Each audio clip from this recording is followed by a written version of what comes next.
السلام عليكم ورحمة الله وبركاته. حياكم الله مشاهدي قناة كركوك الفضائية، وأهلا وسهلا بكم في حلقة جديدة من برنامج بصراحة معي أنا عمار الصالحي.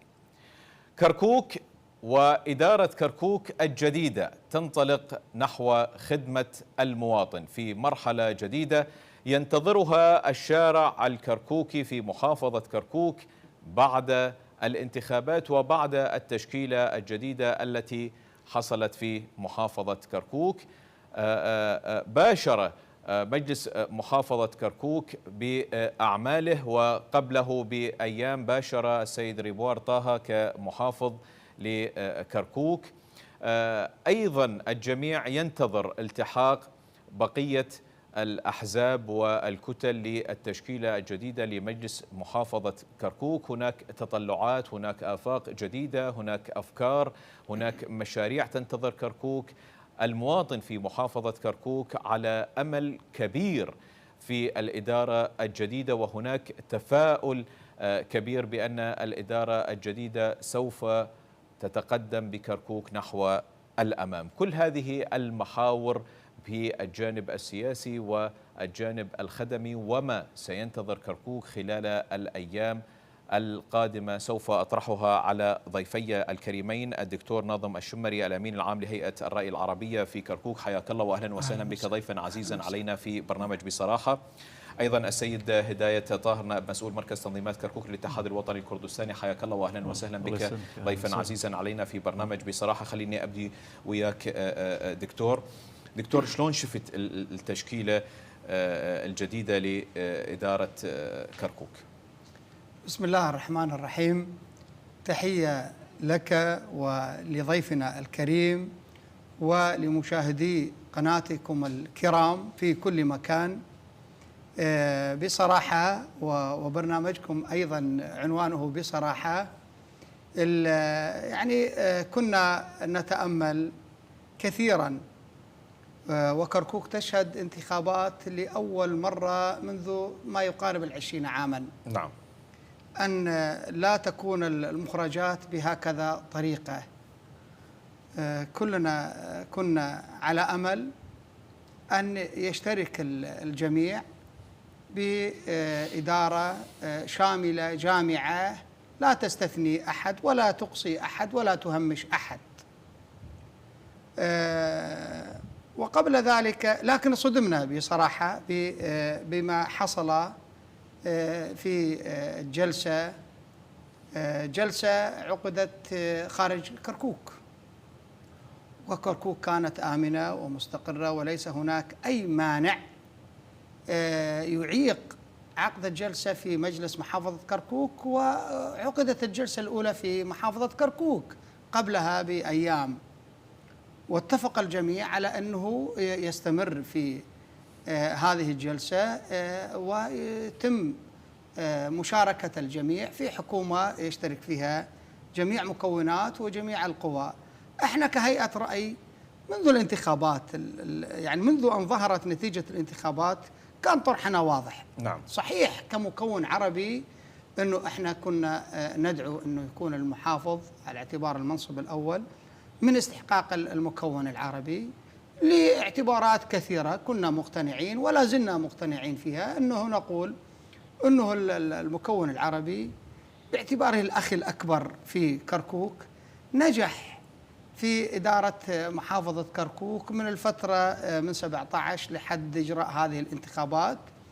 وكركوك كانت آمنة ولا زالت آمنة مستقرة بفضل وجود القوات الأمنية العراقية بكافة أصنافها، والخدمات كانت تشمل الجميع دون استثناء. صحيح كانت حكومة وكالة، ولكن لتداعيات ظروف البلد آنذاك كلفت الإدارة، وهي ليست ما كانت غريبة، يعني هي جزء من إدارة المحافظة، فاستمر الوضع على ما هو عليه حتى جرت الانتخابات.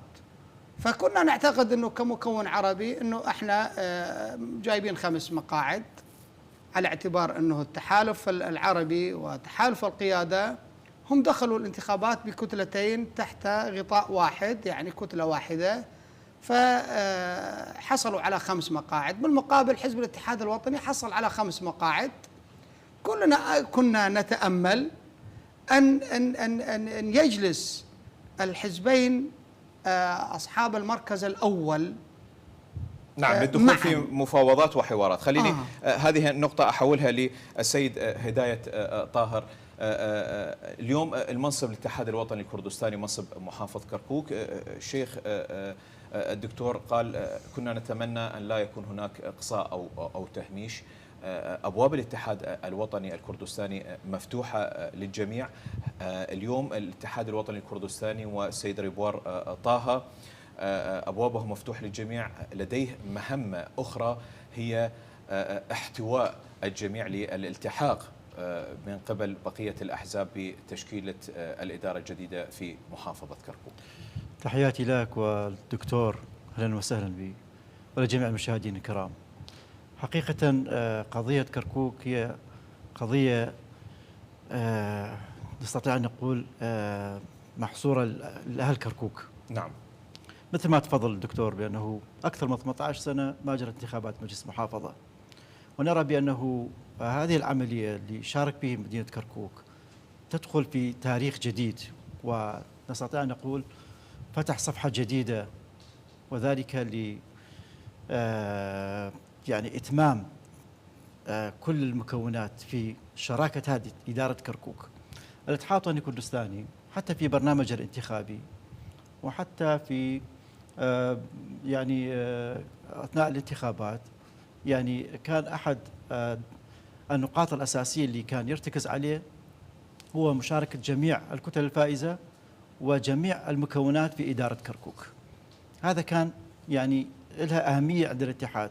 ليش؟ لأنه حقيقة كان لدينا تجربة خلال السنوات المضت بأنه كان هناك اعتراضات من الإخوان في المجموعة العربية أو فترة مجموعة تركمانية يعني أثرت على أداء إدارة كركوك، وبسبب هذه الصراعات كنا نعتقد بأنه حصل فراغ ويعني نوع من الشرخ داخل النسيج الكركوكي. يعني حتى بعد إعلان نتائج الانتخابات الاتحاد الوطني الكردستاني قدم أوراق وقدم وأيضا يعني ذهبت وفود إلى جميع الكتل الفائزة من أجل مشاركة الجميع في إدارة كركوك.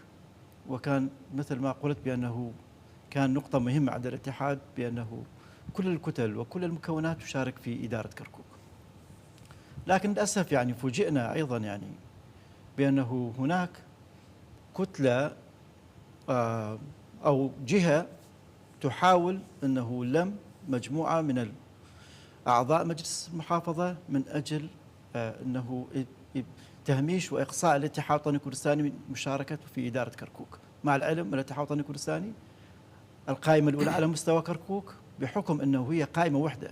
صحيح الإخوان العرب أنه حصلوا على 6 مقاعد لكن ب3 كتل سياسية وب3 أيديولوجيات واستراتيجيات، لكن الاتحاد الوطني الكردستاني 5 مقاعد متماسكة رصينة، إضافة إلى مقعد الكوتا اللي أيضا يعني متحالفين معنا، يعني 6 مقاعد أمام 3 أو 2 وواحد من المقاعد اللي كان الإخوان العرب كان حصلوا عليه.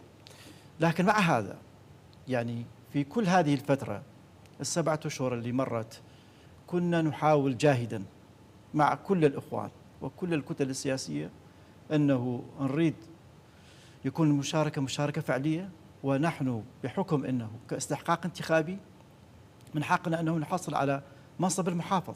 يعني هذا استحقاق انتخابي، يعني في كل الشرائع والقوانين والدساتير أنه من حق القائمة الأولى على مستوى محافظة على مستوى دولة من حقه أنه هو يقوم بتشكيل هذه الإدارة بالتنسيق مع كل الكتل الفائزة الأخرى.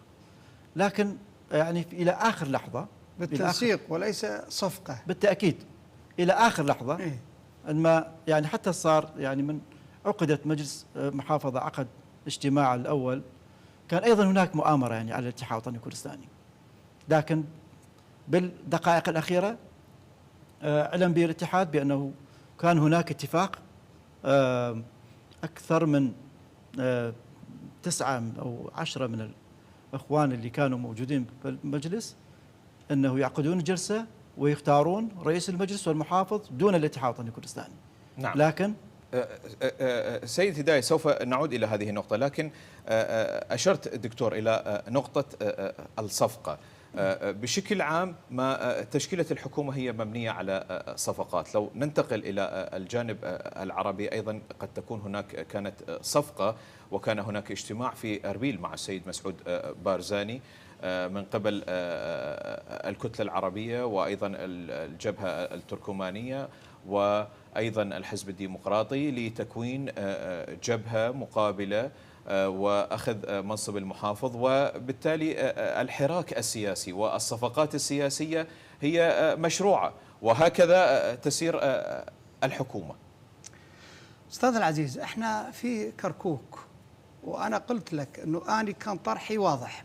أنا كنت ضد ومعارض بشدة لأي تحالف أحادي، سواء كان بين بعض العرب والحزب الديمقراطي أو بعض العرب والاتحاد الوطني. كانت دعوتنا دائما أنه كركوك لا تشكل حكومة كركوك بصفقة بين بعض مع بعض. وأنا بصراحة عبر قناتكم أحمل المسؤولية الكبيرة. كل تداعيات ما حصل هو حملها إلى الحزب الاتحاد الوطني والحزب الديمقراطي وممثلي العرب في كركوك. لماذا؟ لأنه استغلت أزمة كركوك كصراع سياسي بين الحزبين الكرديين، ومحاولة تحقيق مكاسب على حساب الحزب الآخر، واستغلال ورقة كركوك كورقة انتخابية لانتخابات برلمان إقليم كردستان. هذا وجهة نظري. أيضا عتبنا على الأخوة العرب أنه الانقسام المكون العربي لأول مرة منذ 20 عاما نشاهد أن المكون العربي ينقسم بين حليف للحزب الديمقراطي وحليف لحزب الاتحاد الوطني في بلد مستقر غير كركوك غير العراق. نقول هذه حالة صحية، انقسام أحزاب، لكن في واقع مثل واقع كركوك، وإحنا طالعين من فترة انتقالية، فترة كانت قاسية على أهالي كركوك جميعا. ما نريد نرجع ونسولف شنو اللي صار بذيش الفترة. نعم دكتور، خلينا أتدخل في هذه النقطة. لكن اللي حصل، بس اسمح لي، نعم.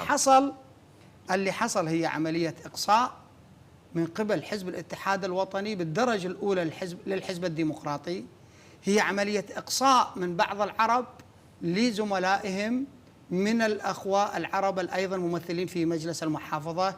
هي عملية تهميش، هي عملية استحواذ على السلطة وإبعاد الآخر دون التفكير بتداعيات ما يحصل وما هو انعكاسه على واقع كركوك. هذا اللي احنا يعني كان نتخوف منه وكنا نحذر منه، وقع هذا المحذور. نعم. طيب دكتور، هي في هذه النقطة ما الاتحاد الوطني الكردستاني يقول لك أنا أبوابي مفتوحة وتعال هناك أكو مناصب وتقسيم، فبالتالي حتى أكو تقسيمات ومناصب للجبهة التركمانية أيضا متروكة للمكون التركماني. هناك مناصب وأيضا مناصب قد تكون ضامنة المكون العربي مثل قيادة العمليات، أيضا الشرطة، مدير شرطة كركوك، وكثير من المناصب. فبالتالي الرأي العربي الآخر كما شاهدناه في وسائل الإعلام تقول بأن نحن كعرب منضمين لتشكيل الحكومة حصلنا على ضمانات من ناحية الأمنية، من ناحية الخدمية. فبالتالي اليوم الاتحاد الوطني الكردستاني حتى لو كان على رأس الهرم في محافظة كركوك، ولكن لا يستطيع التهميش والإقصاء، لأن لدينا مناصب ضامنة لحقوقنا. شوف، هي المسألة مو موضوع المناصب فقط، وأنه أنت تعطي منصب ومخلي هاي منصب للجبهة التركمانية تريدوه لو ما تريدوه، مو بهالشكل. يعني احنا كنا نتأمل وندعو أنه الجميع يجلس. الاتحاد الوطني 5 مقاعد، المجموعة العربية 5 مقاعد، خلاص اكو استحقاق انتخابي. الاستحقاق الانتخابي يتفاهم عليه الحزبين الأكثر تمثيلا في مجلس المحافظة ويشركون الجميع في إدارة المحافظة وفي الحوار. أما من هو يصير المحافظ أولا ومن هو يصير ثانيا، هذه يتفاهمون عليها، كان يمكن يتفاهم عليها الاتحاد الوطني والتحالف العربي، على اعتبار حتى إذا جزأنا مثل ما قال الأخ أستاذ أنه التحالف العربي كان 3 مقاعد، القيادة 2، التحالف الثالث 1، ممكن أنه أنت تتحاور وتشكل الحكومة بيشكلها الحزب الأول والثاني حسب الاستحقاق الانتخابي، ماكو مشكلة. لكنه احنا كان عتبنا على المجموعة العربية، أن المجموعة العربية هذا التفرق أضعف مجلس المحافظة. هذا التفرق اليوم حكومة تتشكل بمعزل عن التحالف العربي، حكومة تتشكل بمعزل عن الجبهة التركمانية، حكومة تتشكل بمعزل عن الحزب الديمقراطي الكردستاني. هذه حكومة عرجاء، هذه حكومة ناقصة غير مكتملة. ولهذا نشوف أنه حتى يعني لم تشهد يعني ما كان هناك فرح يعم الجميع، هناك فرح في جهة وحزن في جهة أخرى. ليش؟ بسبب أنه العملية حصلت عبارة عن إقصاء وتهميش وإبعاد وسباق. السباق مشروع في الانتخابات، ولكن في الإدارة لا. احنا اليوم نتكلم عن كركوك أستاذ العزيز، اليوم كركوك ما تتحمل إقصاء حزب ولا مكون واحنا كنا واعتبرنا بالدرجة الأولى على الاتحاد الوطني على اعتبار هو الكتلة الأكبر. وليش يتخوف؟ ما لا يستطيع أحد أن يقصي الاتحاد الوطني من كركوك، بس اسمح لي. نعم. لا يستطيع. كان يفترض من الاتحاد الوطني أن لا يخطو هذه الخطوة ويعقد هذه الصفقة مع بعض الممثلية العرب، وهو يعرف بالطريقة اللي كسبهم إليها. احنا ما نجهل هذه الطريقة. نعم. لأنه بصراحة أستاذ اسمح لي أنه هو الجانب الآخر احنا هم عتبانين عليهم أنه لا يجوز ليش هذا حلال وهذا حرام. إذا الاثنين كان التوجهات نعم. كلها كانت خاطئة. هذه النقطة سوف والمواطن هو اللي يدفع سوف الثمن. أتحدث بها مع سيد هداية. سيد هداية، الطرف الآخر كان يريد أن ذهب إلى أربيل واجتمع مع السيد مسعود برزاني، وكانت هناك يعني اجتماع ومفاوضات دون الاتحاد الوطني الكردستاني وأيضا حركة بابليون، وبالتالي هناك اتهام مقابل الاتحاد الوطني الكردستاني بالإقصاء والتهميش حول استقطاب بعض الأعضاء دون الآخرين.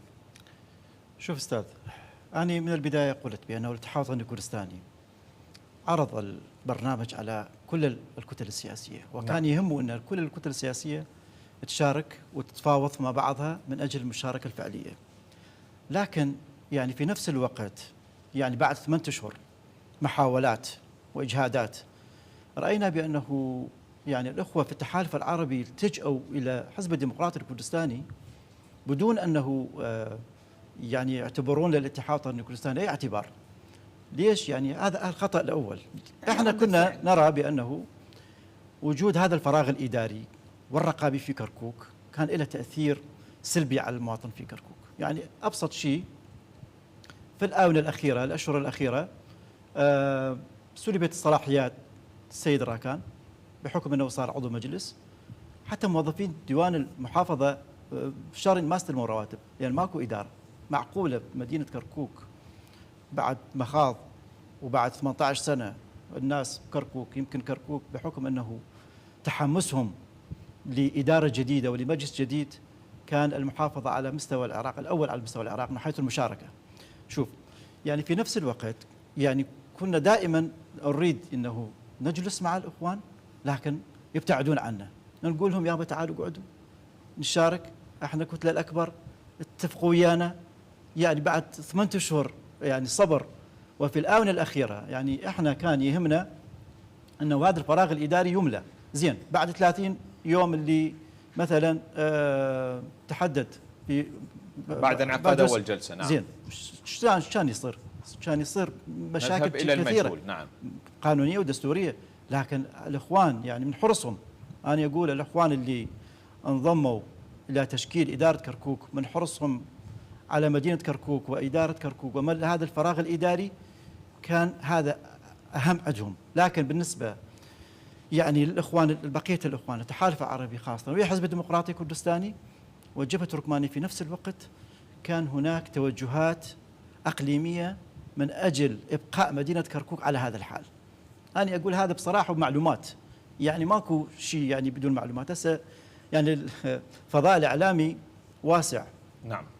يعني من المعقول أنه نترك هذه المبادرة من الإخوان اللي شاركوا ويانا في إدارة كركوك، وإحنا بأمس حاجة، مدينة كركوك بأمس حاجة إلى خدمات، إلى تعيينات صار للسنة أكو أكثر من 7500 عقد متوقف. ليش؟ لأنه ماكو إدارة وماكو محافظة وماكو مجلس محافظة. يعني الناس شنو ذنبها؟ يعني إلى متى يعني ينتظرون؟ لو يعني فايت هاي 30 يوم كان يعني أنا أقول لك بعد أشهر ويمكن يوصل سنة ما راح كانت تشكل إدارة كركوك. لكن حرص الاتحاد شاف أنه ماكو استجابة من الإخوان في التحالف العربي، وماكو استجابة من البارتي، وماكو استجابة من جبهة تركمانيا. بالتأكيد احنا نشوف الناس القريبين عنا في يعني من لا شارة. أنا لحد الآن الاتحاد الوطني الكردستاني بواسع صدره لحد الآن يريد أنه كل الإخوان اللي ما شاركوا في تشكيل إدارة كركوك أنه يجون يشاركونا، ومناصب مثل ما تفضل جنابك، وأن مناصب كثيرة، يعني مو فقط مسألة نائب محافظ أو رئيس مجلس. يعني المهم أنه مشاركة المكونات مهمة جدا. هذا لأول مرة نعم. تحصل في كركوك لأول نعم. مرة، لأنه كان يعني بداية يمكن كان يكون غبن الأخوة العرب في بداية الأمر، لا بعدين صار غبن للكرد، لأن حتى تهمشوا اقصوا يعني كثير، جردوهم كثير من المناصب في كركوك بعد أحداث الريفرندوم. فالمسألة هنا تكمن أنه الاتحاد الوطني الكردستاني يمشي بسياسة إمام جلال الله يرحمه، سياسة شهادة الوردة، والرئيس بافل طلباني أكد على هذا الشيء. خالفتوها أكد على هذا الشيء. خالفتوها. احنا لحد آخر لحظة انتظرناكم، أنتم ما جيتوا ويانا. أنتم ابتعدوا عنا، رحتوا ويا الحزب الديمقراطي، والحزب الديمقراطي لحد الآن عن سياسة. أنا متأكد حزب الديمقراطي الكردستاني بعد أيام راح يجي يشارك بالمجلس ويترككم. هذا هو سياسته. هو كان يدور أنه تفضل كلام كلش نعم. صحيح. الحزب الديمقراطي الكردستاني كان يهمه أنه في كركوك يحصل على منصب المحافظ ل4 أشهر من أجل انتخابات برلمان كردستان. إذا نعم. هذا هو الصراع استاذ. فشوف أنتم ليش يعني أعتذر عن ليش نعم. صار مقاطعة. نعم. يعني هو هذا الصراع هو نعم. هذا الصراع يعني أنا لو مواطن كردي ماكو صراع، احنا هو ما جو ويانا. أنا لو كنت مواطن كردي أنا أعتب وسع في نفس كل مواطن كردي حريص على امن وحريص على عتب يعني احنا على الحزبين، عتب كبير في نفوس كل المواطنين الاكراد على الحزبين الكرديين. لماذا؟ هذا الانقسام، هذا التنافس، هذا سياسة الإبعاد، سياسة التخوين.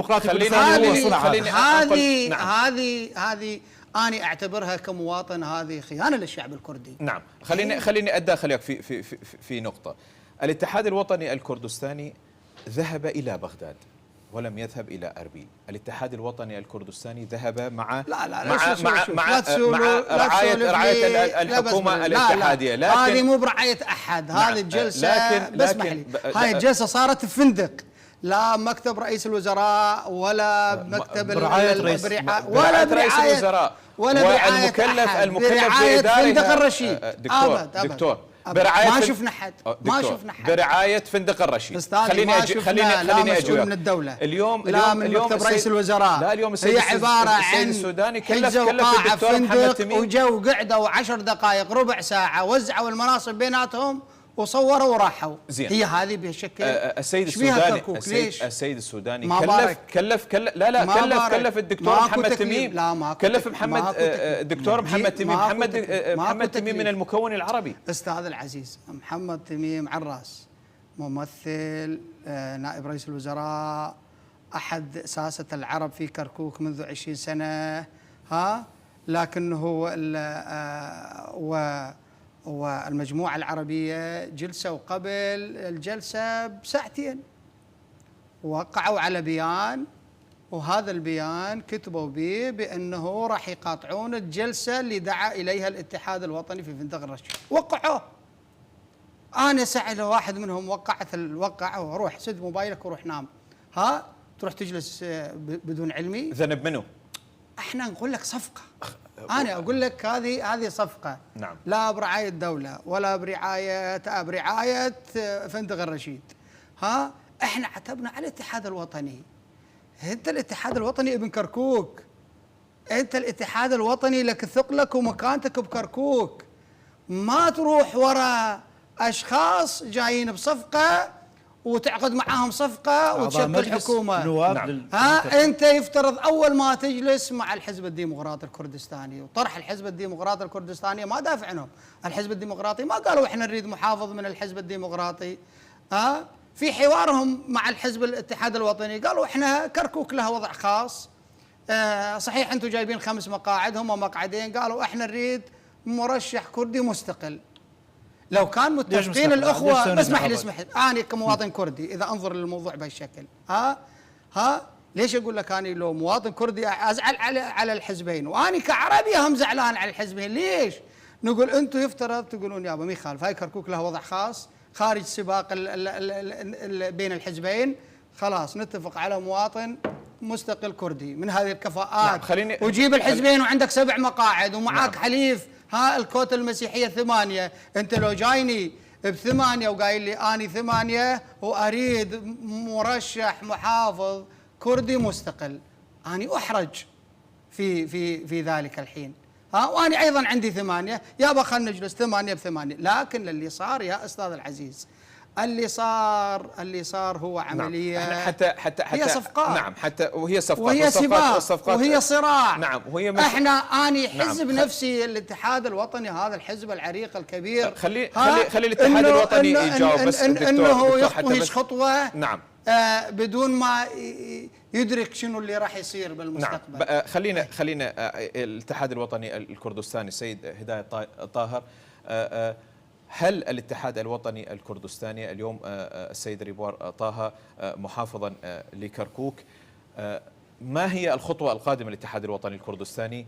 كيف سيسعى لاحتواء بقية الأحزاب حتى يكون الاتحاد الوطني الكردستاني راعي لجميع الكتل السياسية في محافظة كركوك لكي ينطلق بدعم الجميع لخدمة المواطنين؟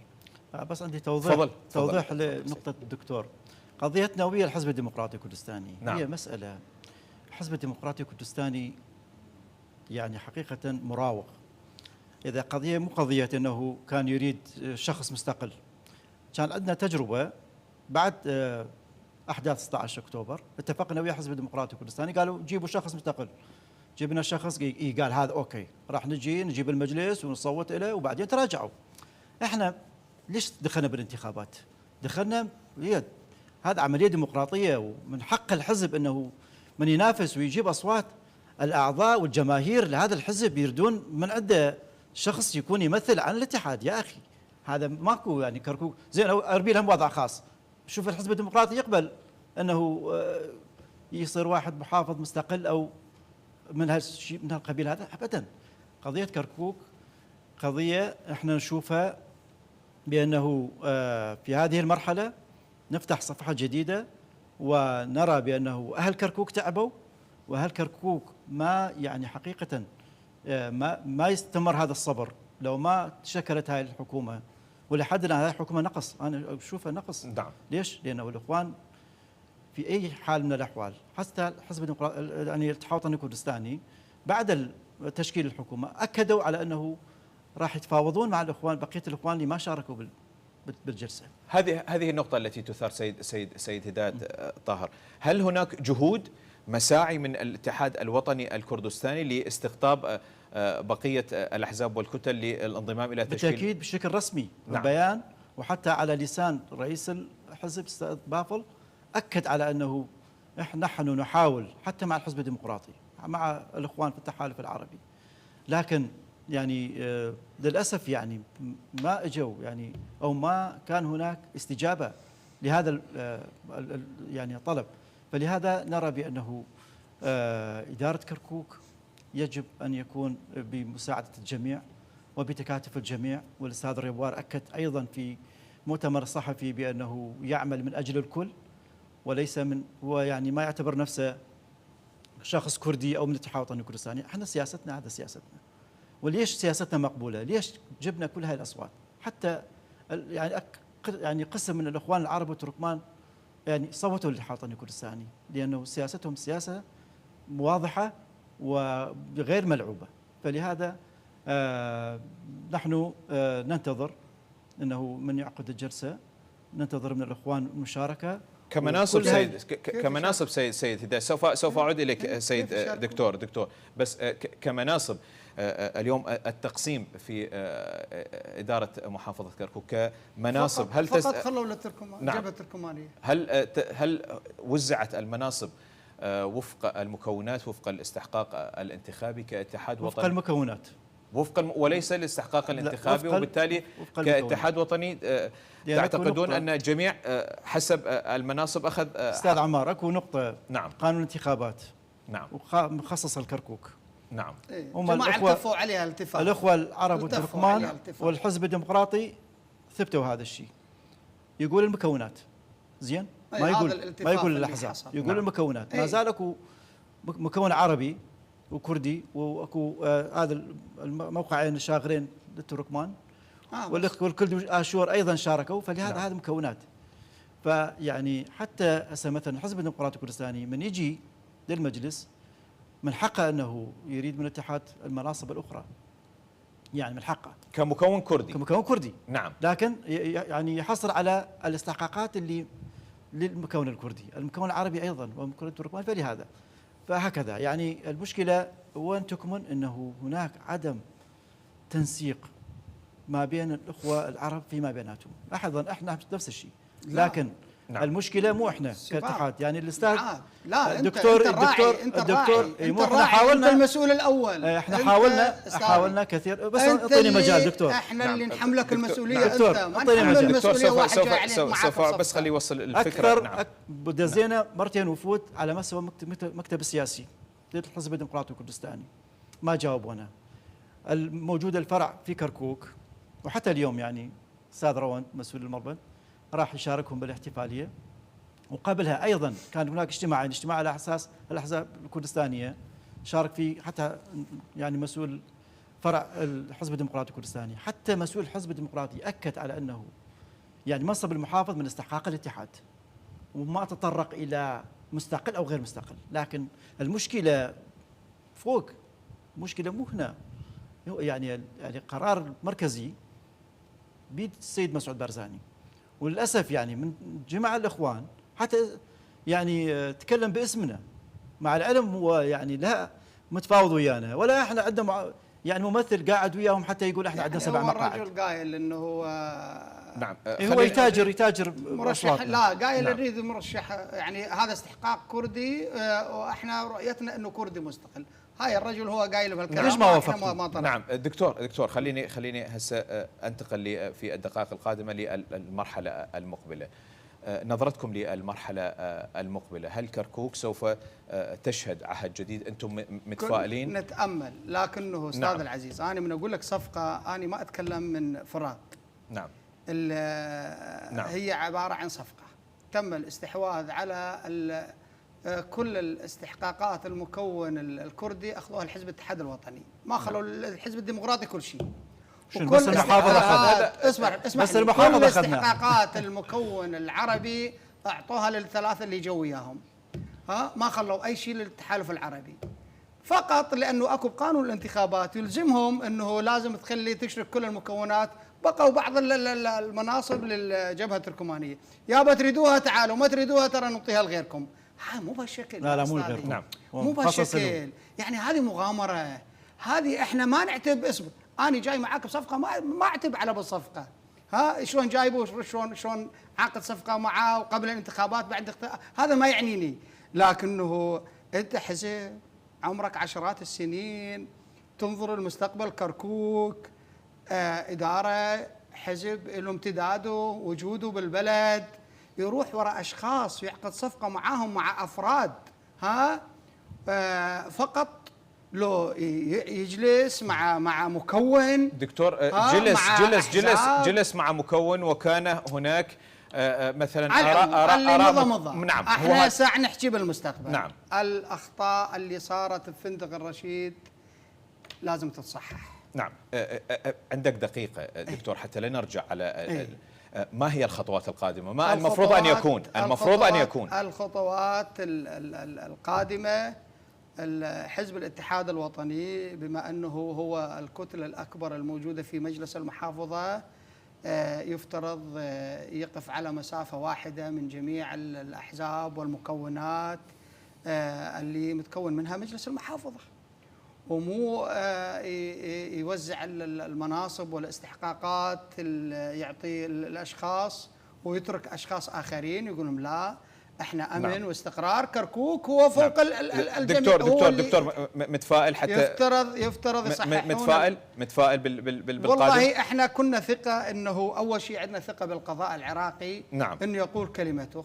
نعم. ايضا عندنا ثقة بالإدارة الحكومة المركزية وكل العقلاء في البلد انه نعم. ما يتركون هذا اللي حصل فندق الرشيد يمضي دون تصحيح. نعم. يعني احنا نريد الان تقويم. شوف احنا ما نريد المواضيع كلها تلغى ولا، يعني تصحح او تقوم او تستكمل هذه الجلسه وهنا نعم. بجلسه ثانيه مفتوحه تستقطب الاخرين نعم. برضا. نعم. بدون نعم. خليني اخذ وهذه مسؤوليه بالدرجه نعم. الاولى مسؤولية الاتحاد الوطني. إذا يريد ينجح الوقت خلص. احنا ما نريد ينجح، احنا نعم. نريد الاتحاد نعم. الوطني. خليني اخذ احنا نتمنى اي واحد يجلس بمنصب المحافظ نتمنى له النجاح. نعم. سيد هداية، القادم ماذا يوعد الاتحاد الوطني الكردستاني الجماهير في محافظة كركوك وأيضا بقية الأحزاب والكتل السياسية والمكونات في محافظة كركوك؟ الاتحاد الوطني الكردستاني بشكل رسمي نعم. وببيان كرسالة أخيرة نعم. رئيس بافل يعني يريد مشاركة الجميع ولحد الآن حتى الإخوة اللي منقاطعين، لكن أنا حقيقة يعني استغرب إنه نعم. كل التكتلات والتجمعات ضد الاتحاد ما كانت مؤامرة من الاتحاد. بالآونة الأخيرة وباللحظات الأخيرة وصل اتفاق مع مجموعة من الأخوة لتشكيل إدارة كركوك يسمونها مؤامرة.